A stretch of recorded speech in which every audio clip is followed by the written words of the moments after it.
ইরানের বিরুদ্ধে যুক্তরাষ্ট্র ও ইসরায়েলের সামরিক অভিযান কয়েক সপ্তাহ নয় বরং কয়েক মাস পর্যন্ত দীর্ঘায়িত হতে পারে বলে আশঙ্কা করা হচ্ছে। যুক্তরাষ্ট্রের প্রতিরক্ষা দপ্তর পেন্টাগন ইতোমধ্যে দীর্ঘমেয়াদী যুদ্ধের প্রস্তুতি নিতে শুরু করেছে। মার্কিন সংবাদ মাধ্যম পলিটিকোর প্রতিবেদনে উঠে এসেছে এমনই তথ্য। পলিটিকোর প্রতিবেদনে বলা হয়, ইরানে ইসরায়েল ও যুক্তরাষ্ট্রের হামলার সংঘাত ছড়িয়ে পড়েছে প্রতিবেশী দেশগুলোতেও। যুদ্ধবন্ধের আহ্বান জানাচ্ছে বিশ্বের বিভিন্ন দেশ ও সংস্থা।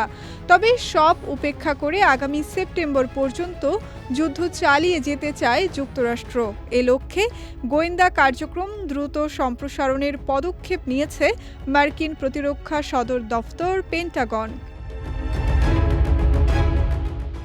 বিশ্লেষকদের মতে এই পদক্ষেপ ইঙ্গিত দিচ্ছে যে ওয়াশিংটন শুরুতে যে সময়সীমা উল্লেখ করেছিল তার চেয়ে অনেক দীর্ঘ সময় ধরে যুদ্ধ চালানোর প্রস্তুতি নিচ্ছে। এর আগে যুক্তরাষ্ট্রের প্রেসিডেন্ট ট্রাম্প বলেছিলেন, ইরানের বিরুদ্ধে সামরিক অভিযান 4 থেকে 5 সপ্তাহ স্থায়ী হতে পারে। তবে তিনি এটিও সতর্ক করে দিয়েছিলেন, পরিস্থিতি অনুযায়ী যুদ্ধ আরও দীর্ঘ হতে পারে। অন্যদিকে লক্ষ্য অর্জন না হওয়া পর্যন্ত যুদ্ধ অব্যাহত রাখার ঘোষণা দিয়েছে ইরান।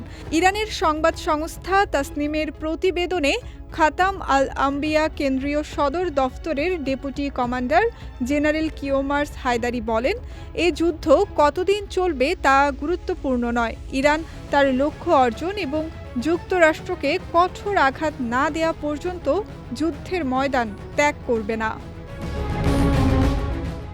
সঙ্গীতা শাহ, বিজয় টিভি, নিউজ ডেস্ক।